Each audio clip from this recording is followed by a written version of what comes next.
Maulik, Parekh, welcome to the Human Capital Innovations Podcast. Hey, thank you, John, for having me. Really Yeah, appreciate thank you so much for joining me. It's morning there on the other side of the world, and it's evening for me here in Utah. I'm excited to discuss with you today something that's just vital, so incredibly important, and that is the future of work. There's so much that can fit under this umbrella. We're going to be focusing on 5 things that we can do to future-proof careers and companies as we move into an uncertain future. As we get started, I wanted to share Maulik's bio with everybody. Based in Singapore, Maulik is an avid entrepreneur, highly sought after keynote speaker, and best-selling author of Futureproof Your Career and Company. Over the years, with his popular leadership seminars and workshops, he has inspired over 10,000 leaders and prepared them for the increasingly disruptive future. Prior to his entrepreneurial and literary ventures, Maulik was an award-winning CEO of global companies such as Inspiro and SPI Global. Under his leadership, these companies won over 100 awards, including Best Company of the Year, Best Employer of the Year, and Best Leadership Team of the Year. He was recognized as the ICT CEO of the Year. Maulik holds an international MBA from the Thunderbird School of Global Management. When he's not busy future-proofing leaders, he is busy child-proofing his home for his 2 young daughters. What a wonderful background. Thank you again for joining me. Anything else you would like to share with listeners by way of personal context before we dive on in? No, you covered everything, John. So looking forward to having a good conversation. Great. Well, thank you so much.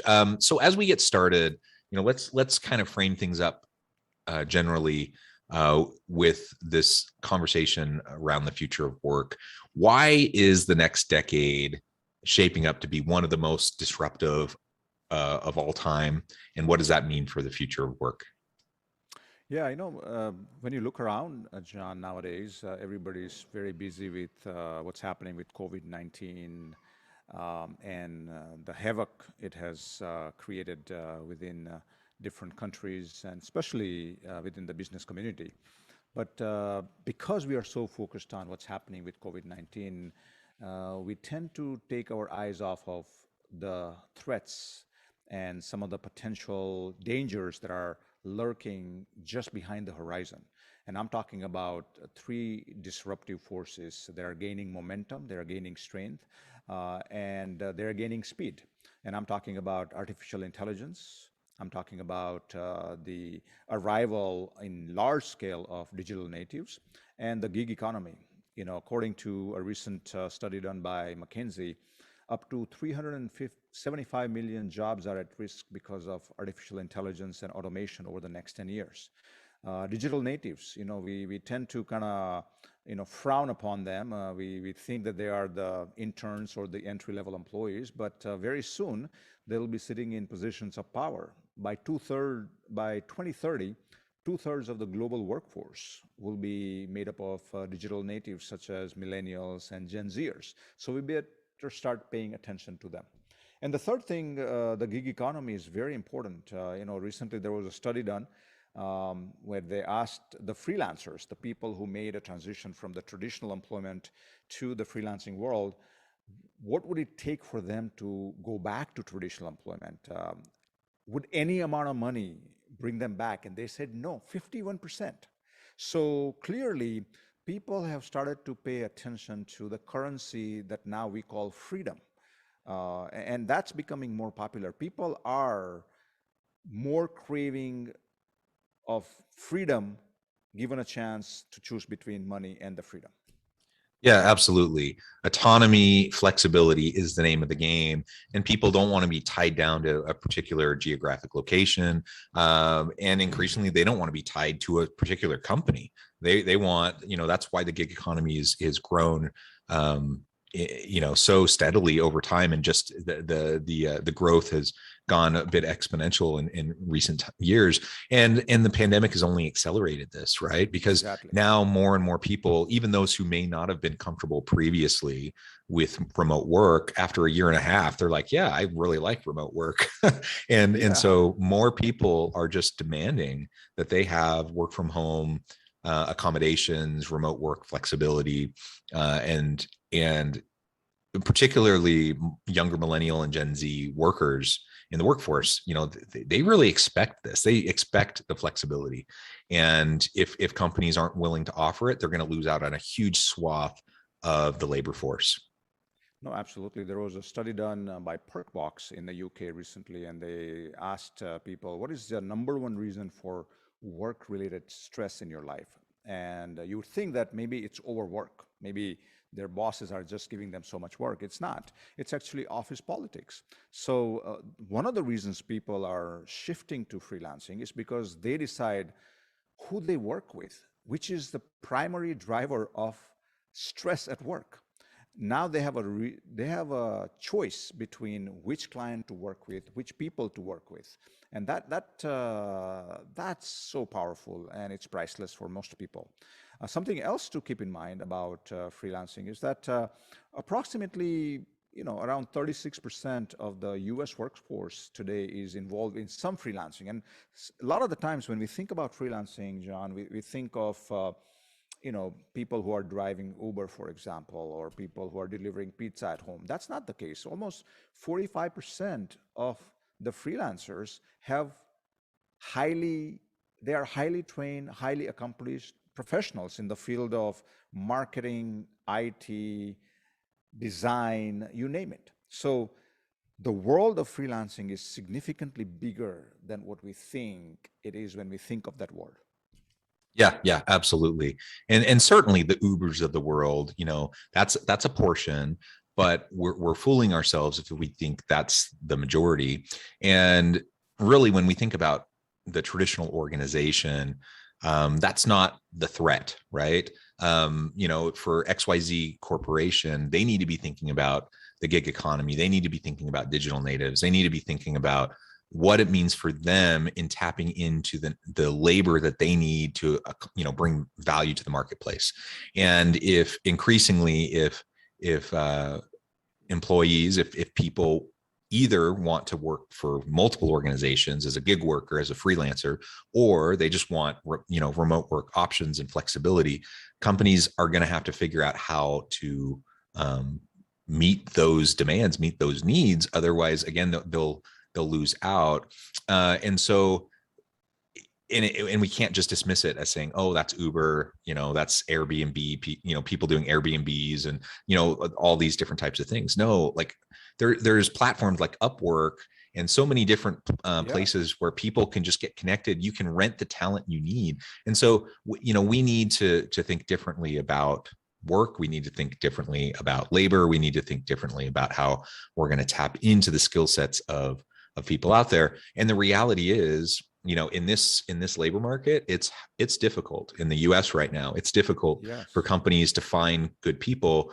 And that was the case, particularly in STEM fields and in tech type of fields. It was already so difficult to attract and retain really good people. Now it's even harder because people recognize that they have leverage in the labor market and they can pick and choose where they want to go. So we just have to be more adaptive more quickly so that we can make sure that we're getting good skilled labor. And this also brings up the other point that's related, and that is, how do we can't just always go external to the company to find the skills that we need.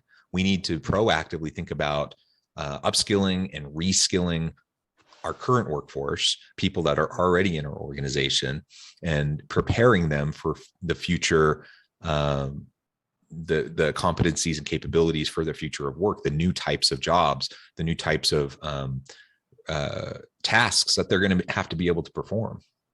No, absolutely.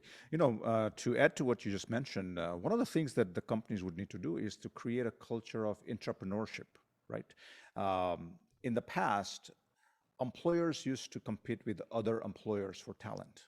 Now, they're not only competing with other employers next door, they're competing with employers on the other side of the world, but also they're competing with people's innate desire to be an entrepreneur. So, what is the best way to overcome that? The best way to overcome that is to create a culture within your organization that promotes entrepreneurship. So, if people come up with new ideas, let's not, bring it down and say, oh, we tried that before and it didn't work. Oh, no, that's not how we do things here. Instead, create an environment where people can actually come up with new ideas. And if those are good ideas for the companies, then people should be able to manifest them as well. So why, you know, Netflix and Google, for example, or Spotify receive thousands of resumes for every single job post that they have? Because people know that if I work for these companies, I'm not going to be just a number. I'm not just going to be one of the sheep in the herd. I am going to be the one whose voice going to matter. And if I have ideas, I would be able to manifest it. So if you can create that kind of a culture, that is going to be very, very powerful. Something else that you just briefly talked about, which is how do we upskill and reskill? Look at Amazon and look at AT&T, two great examples. Both of these companies in the last couple of years have announced multi-billion-dollar upskilling and reskilling programs for their employees. Amazon is specifically interested in upskilling and reskilling their warehouse employees because all of it is automated now. So a lot of these employees have an opportunity to learn new technical skills, learn coding skills, the skills that Amazon needs. So they are really taking a very strategic approach, which is the reactive approach. They are kind of planning their human resources strategy, their upskilling strategy over the next 10 years. AT&T is doing the same thing. Majority of their employees just until recently were focused on hardware jobs. But guess what? The world is shifting to software in the telecommunications. So now they are in a process of upskilling and reskilling their employees who only knew how to work on the hardware. And now they're training them to do other things in the organization that they need. So every company would need to look at their reskilling and upskilling strategy. A lot of the times I have been a CEO myself, and it's very easy as a CEO to put the learning and development department the farthest from you. It becomes kind of your lowest priority because it's a cost center. No longer. It has to be part of your revenue center because unless you upskill and reskill employees, you won't be able to survive. You won't be able to thrive in the next disruptive decade. Yeah, I think that's very well said. So just in the last couple minutes, you've laid out several different types of characteristics or traits of the future looking organization for companies to be successful in the future of work. You talked about just this talent development mentality that organizations have to have in order to, so I see that as a growth mindset. Collectively as an organization, we need to have a growth mindset. We need to recognize that none of us are complacent, none of us are stagnant, none of us have arrived at where we need to be. We all are going to continually develop, reskill, upskill, and develop ourselves. Not only for, even if we stay in our same job, whatever the same job is, or if we end up transitioning into an entirely new type of job. So that kind of future-oriented growth mindset kind of trait, I think, is super, super important. Something else you mentioned was the entrepreneurial spirit within a corporation. And I see that going hand in hand with the growth mindset. I think so often when we talk about psychologically unhealthy organizations, it's synonymous with like squashing any of the entrepreneurial spirit that people might have, right? Because it's top down, it's hierarchical. And instead of giving voice to anyone and everyone with a good idea and giving them opportunities to grow and expand into those cool ideas, they get squashed. And so we need to get past that. We need to flatten the hierarchy. We need to, whether it's like actually flattened in terms of the org chart or just the mentality, the culture, where everyone is seen as a contributor who, and we value like meaningful contributions. Like it doesn't really matter where you're at in the company. What matters more is that you have great ideas and that you can bring them to implementation. That's going to be required more and more and more.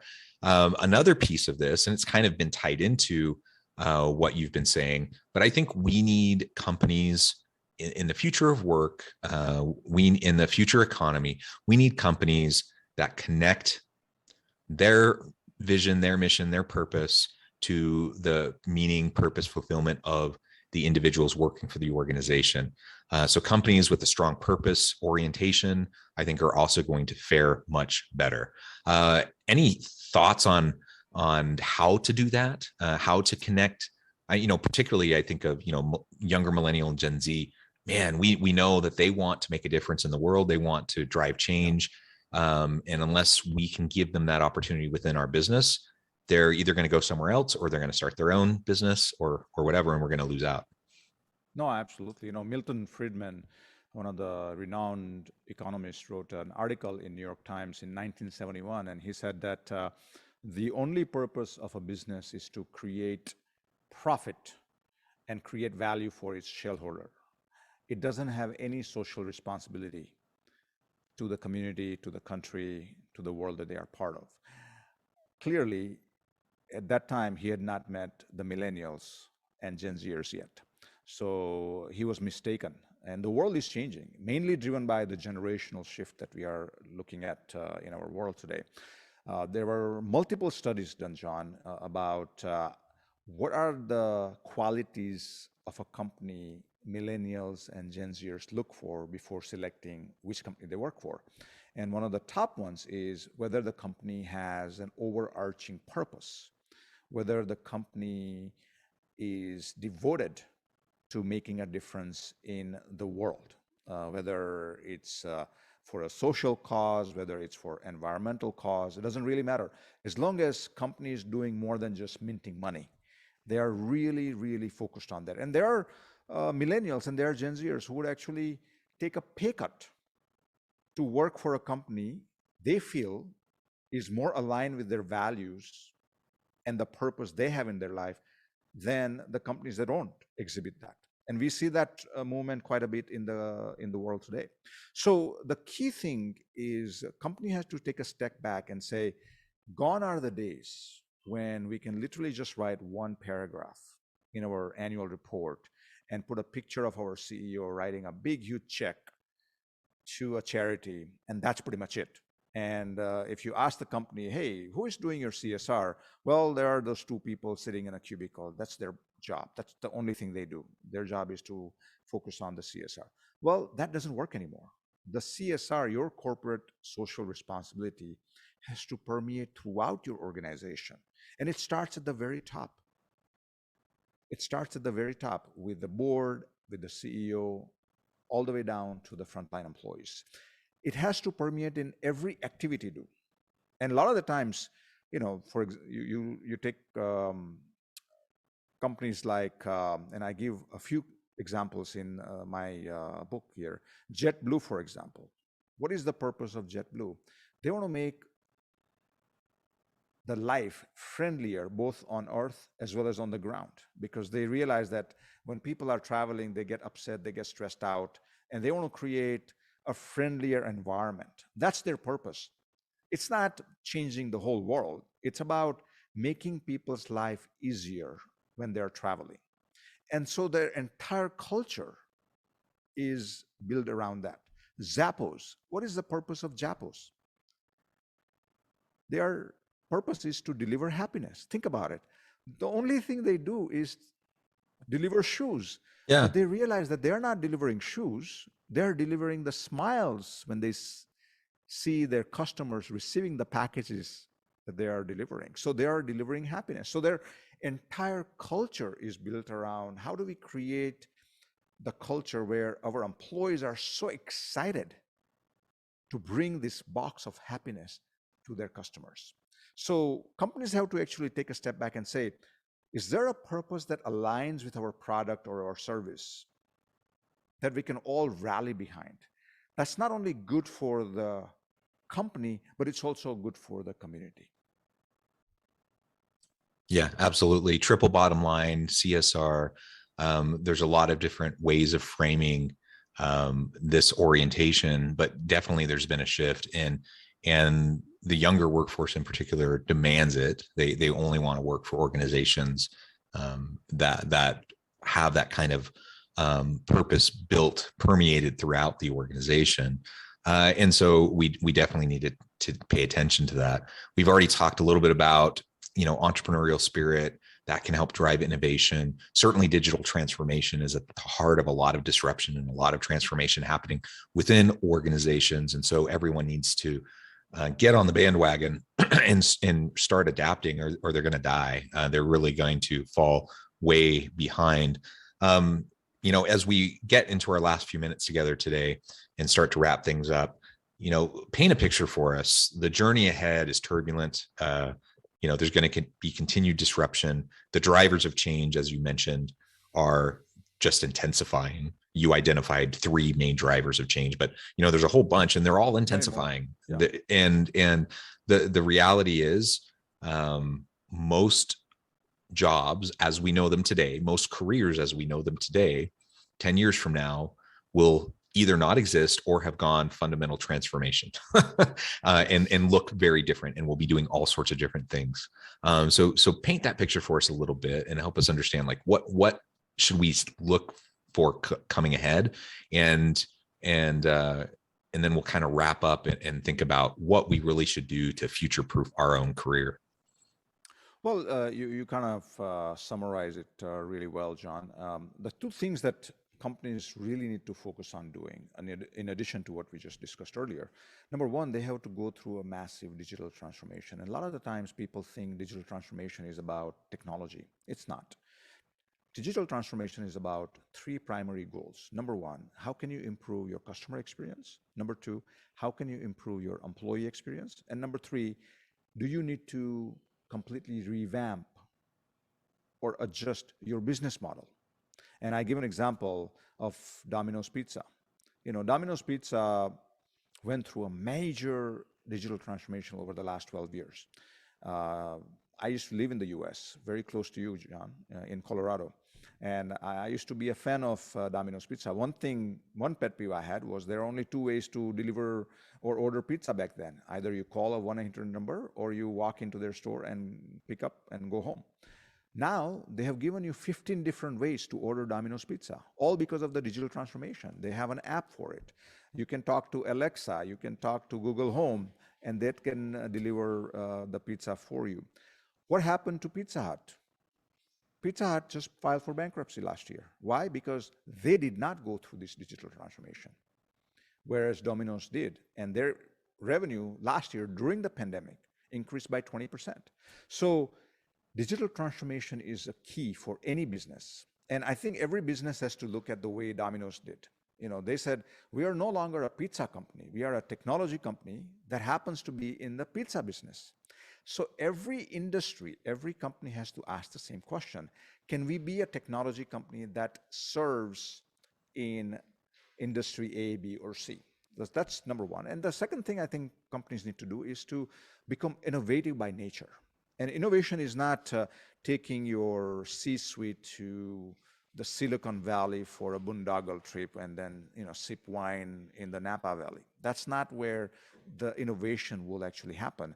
Innovation is about defining what strategy do you want to subscribe to. Are you going for incremental innovation? Are you going for adjacent innovation? Are you going for transformational innovation? And then putting together a strategy to execute it. If you can do those things, then obviously you're ready to embrace the future that's coming ahead of us. Yeah, very well said. Well, Maulik, it has been a real pleasure. The time has flown by. So many wonderful insights. I think we could continue on and on and on, and this discussion could be never ending.